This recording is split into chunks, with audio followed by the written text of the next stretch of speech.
Olá pessoal, tudo bem?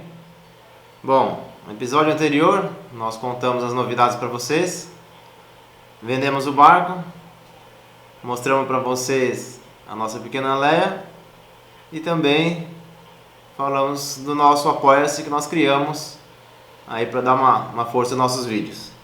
Falando em Apoia-se, já aproveitar para agradecer os novos apoiadores, a Georgia e o Diego do Veleirão Unforgettable, foram nossos primeiros apoiadores, muito bacana, bem legal assim a coincidência, porque eu fui o primeiro apoiador deles também, e agora eles me retribuíram sendo meu primeiro apoiador. Também tenho que agradecer a Patrícia Cristiano Cunha, Reginaldo Rodrigues, Marcos Alexandre, Ingo Jürgen, Adalto Marques e o Giuseppe Dutra. Esses são nossos primeiros apoiadores. Seja um apoiador você também. E vamos lá para o assunto desse vídeo, que está muito legal e muito importante. Bom, vamos lá. Como escolher um veleiro de cruzeiro? Essa pergunta assim parece uma coisa bem simples,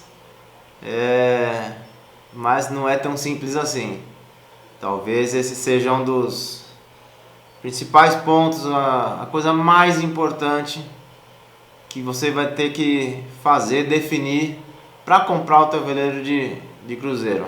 É pesquisar muito, saber o que você vai fazer com o barco, para onde você vai.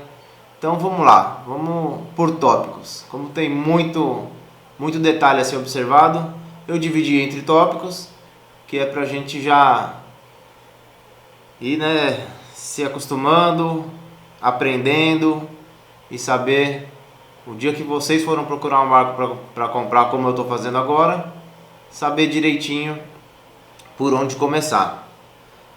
Eu acho que a parte mais importante que você tem que definir é onde você vai navegar com esse barco, qual que é o uso que vai ser feito, tá? Vamos lá, se você quer um barco para fazer expedições para Patagônia, descer para Antártida, Cabo Horn, o barco que você precisa procurar não é o mesmo barco que você vai, por exemplo, velejar pelo Caribe, navegar em baixas latitudes, onde são mares mais tranquilos, ventos alísios. Então é o seguinte, você quer fazer expedições, quer ir para a Antártida, você vai ter que procurar um barco que seja um casco ou de alumínio ou de aço, tá? Precisam ser barcos muito resistentes para aguentar mesmo o tranco, aguentar a porrada, bater em gelo. A gente tem aí exemplos de já velejadores conhecidos brasileiros, Amir Klink, família Schurman, que estão sempre fazendo essas expedições para lugares mais remotos. Você pode observar, o barco deles é de alumínio, é um barco preparado mesmo para aguentar as condições mais severas. Então, não é meu caso, tá? No meu caso, o que nós procuramos é um barco para dar volta ao mundo, porém nas baixas latitudes. O que eu procuro é um barco de fibra de vidro, até porque o custo é mais baixo. Um barco hoje de aço, de alumínio, é um barco muito mais caro. Tem um barco de alumínio que eu sou apaixonado, que é um barco fabricado pelo estaleiro Alubat, francês, se eu não me engano. O meu sonho de consumo o modelo é o OVNI 435. Seria o barco assim, nossa, aquele sonho de qualquer um, tá? É um barco de alumínio feito em produção, maravilhoso, só que o custo dele é a partir aí de $300 mil, R$ 1 milhão. Então vamos sair fora dos barcos de alumínio, que não é a nossa praia. Bom, então vamos lá, vamos falar dos barcos de fibra de vidro, que são hoje os barcos que são mais encontrados no mercado, barcos mais acessíveis do que os barcos em alumínio. São os barcos assim, mais comuns para quem quer usar no dia a dia e até dar uma volta ao mundo, sendo ali pelas baixas latitudes, tá? Então nos barcos de fibra de vidro, você vai ter os barcos assim, mais clássicos. Você pode ver na figura aí, número 1. Esse é um barco de quilha longa. Ele é um barco um pouco mais lento, só que é bem confortável. Esse estilo de barco já são aqueles barcos bem mais antigos, da década de 70, 80. Na figura 2, você consegue observar que ele já é uma quilha longa modificada, um pouco mais ali encurtada. É um barco também lento e bem confortável. São os barcos da década de 80, 90. Na figura 3, você pode observar aí que você já tem uma quilha já mais curta. Porém, ele tem, a gente chama de quilha fin e com skeg. O que seria o skeg? Skeg é uma proteção para o leme, tá? Já são barcos um pouco mais rápidos e bem estáveis também. E na figura 4, você já tem o barco aí mais tradicionalzão, que é o que todo mundo está utilizando hoje em dia. Os estaleiros mais modernos só produzem barco dessa forma, que é também chamado de fin keel ou quilha fin, só que com um leme exposto. O barco é um barco já mais rápido, estável, porém ele é vulnerável. Esse leme, ele não tem nada na frente, caso bater alguma coisa nesse leme, para proteger o leme. Vamos lá. O skeg é uma coisa muito importante para quem quer um barco para cruzeiro. É uma proteção que vai na frente do leme, tá? Aqui tem uma proteção e o leme está aqui atrás. Qualquer coisa que bater aqui não vai afetar o teu leme. Vou te mostrar mais uma figura aí aí vocês vão entender legal o que é o skeg. Você vê aí na figura A, é um leme tradicional hoje dos barcos mais modernos. Já na figura B, você vê um leme com skeg. Esse skeg, se você observar, ele faz parte do casco. Então isso daí vai servir de proteção para esse leme. Então é um sistema de leme muito mais seguros e que os cruzeiristas procuram mais barco desse tipo. Dentre os barcos de fibra de vidro, existem algumas marcas que são marcas assim que são mais conceituadas e focadas em construção de barcos de cruzeiro, tá? São barcos que são construídos mais robustos e que o foco deles é um barco de cruzeiro mesmo. Vou citar alguns exemplos aí. Hallberg Hasse é um baita de um barco construído para cruzeiro, conhecido mundialmente como um Rolls Royce aí dos barcos. Você tem o Malo, também um excelente barco. Swan, estaleiro Swan, super antigo. O Amel vai um barco, quem tem um barco Amel que é super conhecido aí de cruzeiro, que todo mundo acompanha aí no YouTube, é o Delos, SV Delos. O barco deles é um Amel, tá? E entre outros, tem outras marcas aí que produzem barcos de cruzeiro que são assim próprios para cruzeiro. Qual a desvantagem desses barcos? Eles ainda são barcos que são bem caros, não é tão acessível.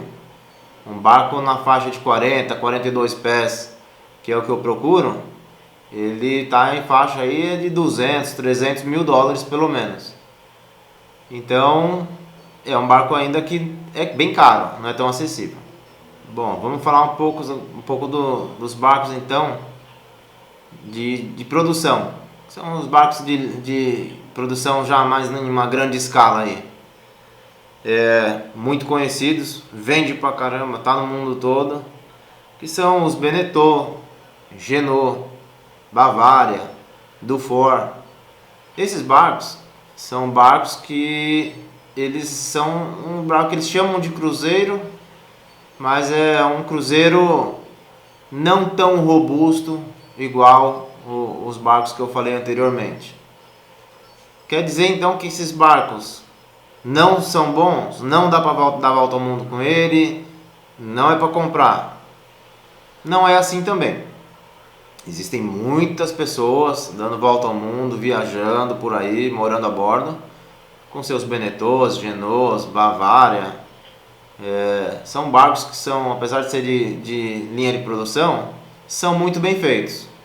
Eles têm assim detalhes e acabamentos muito bons. O que vai acontecer? Dentre esses barcos de produção, tem alguns deles, talvez até um pouco os mais antigos, do ano 2000 para baixo, que eles eram construídos muito mais forte. Hoje eles são muito modernos, muito bonitos, mas já são uns barcos que talvez não sei se não sejam tão fortes, mas por o que eu conheço assim e pesquisei bastante, os mais antigos são mais robustos, tá? Mas também não são barcos assim que você vai falar, não compre. Não tem problema.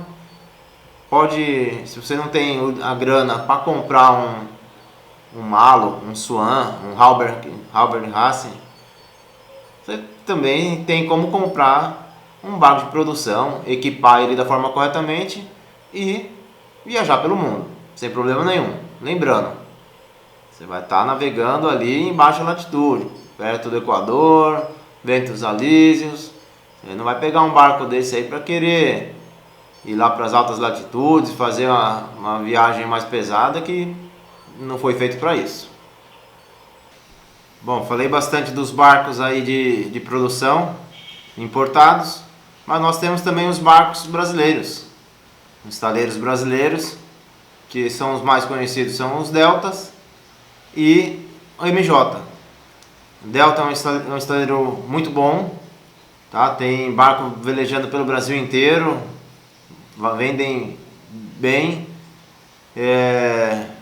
O MJ também é outro estaleiro nacional, tá? Nós temos nossos amigos aí, Adri e o JP do Prósperos, fizeram um barco lá na MJ, já estão velejando aí pelo Brasil todo e também estão planejando dar a volta ao mundo. Porque não é minha opção? Não é minha opção por causa de grana. Como eu vou comprar um barco fora, é muito mais barato. Mas se eu não tivesse como comprar um barco no exterior, uma das opções realmente era um barco nacional. Bom, e além dos barcos de produção, existe muitas pessoas que constroem o próprio barco. Você compra aí um projeto de um projetista conhecido, só citar um muito conhecido brasileiro, que é o Cabinho, tá? Que eu conheço muita gente, já vi pessoal construindo os barcos e aí não tem o que falar, vai depender muito do propósito da pessoa que comprou, para que ele quer fazer o barco, se ele está fazendo para dar a volta ao mundo, ou se ele está fazendo para viajar final de semana. Depende do conhecimento de cada um.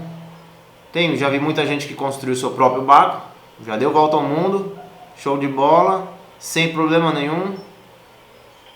Na minha opinião, eu conheço bastante de construção de barco, eu trabalho no ramo de construção de barco, porém não veleiro lanchas, mas eu conheço bem essa parte de construção.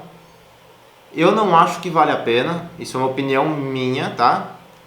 Porque ou você tem o tempo todinho disponível para você construir teu barco, que não é rápido, ou se você vai pagar para um terceiro construir, esquece, já ficou muito caro. Se você for pagar mão de obra para alguém, vai ficar muito mais caro que você comprar um barco pronto muito bom.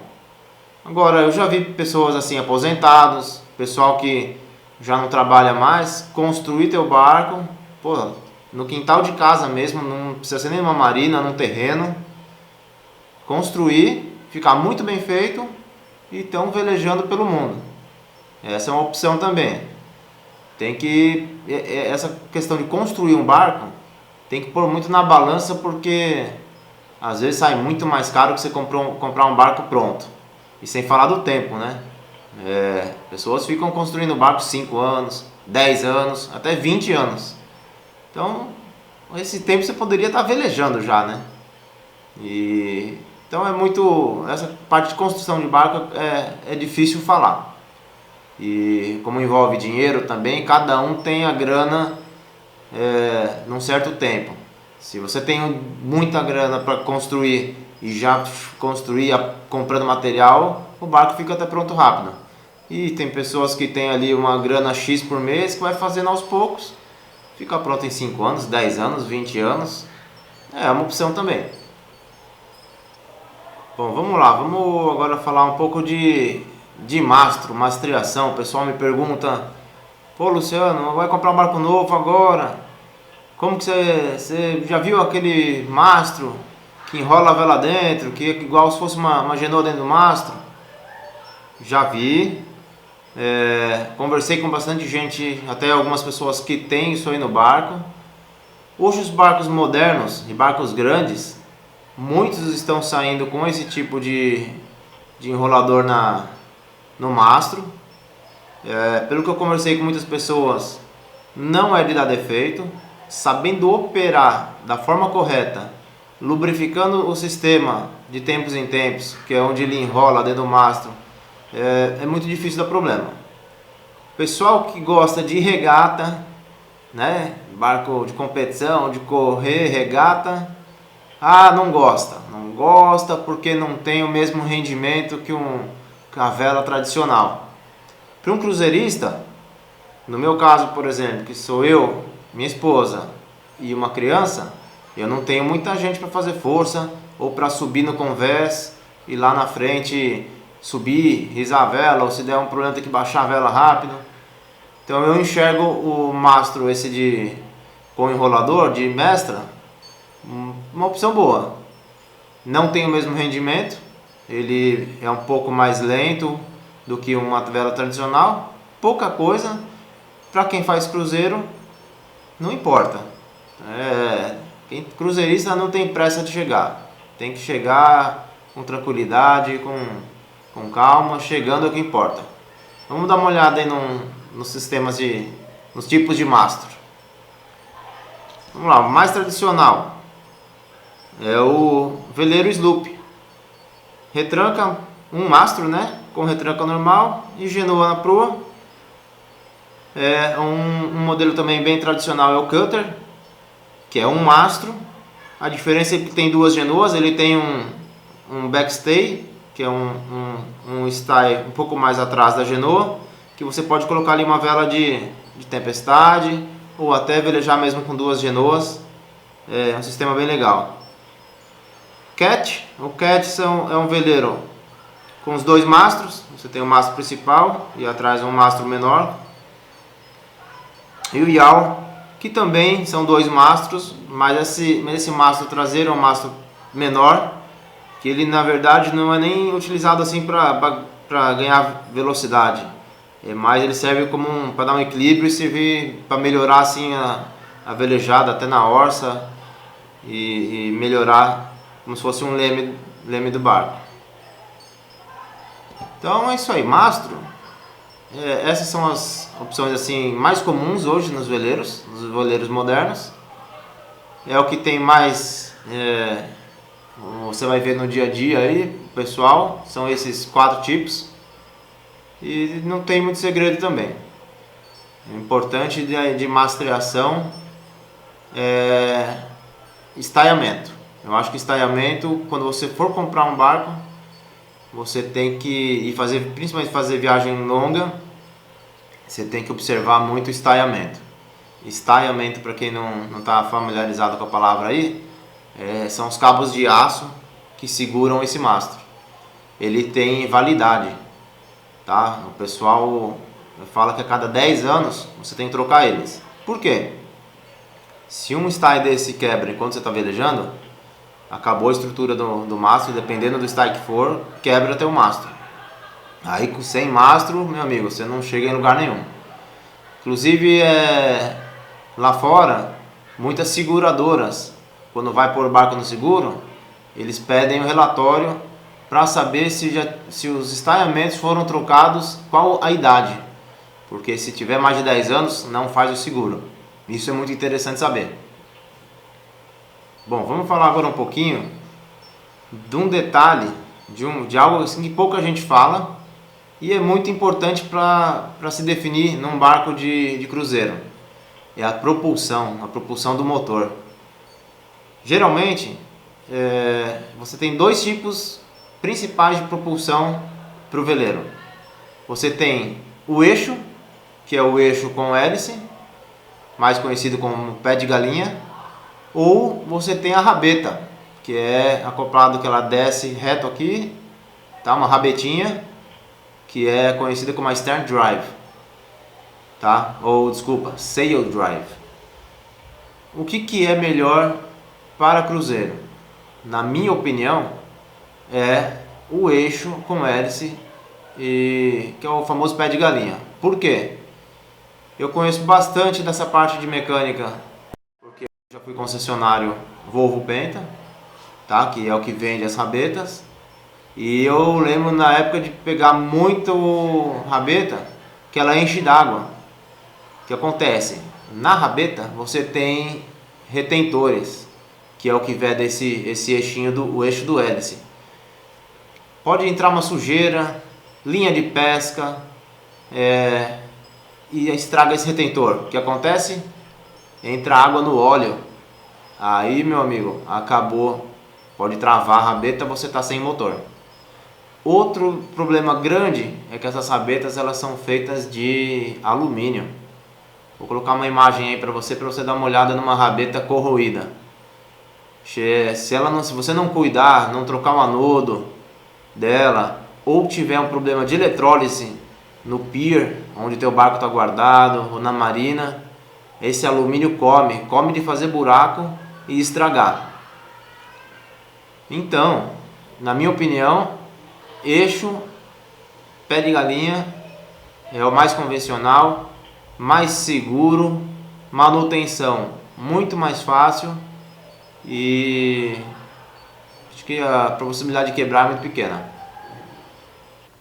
Bom, pessoal, mais uma coisa importante para a gente observar num barco para cruzeiro é o tamanho dos tanques de água potável, né?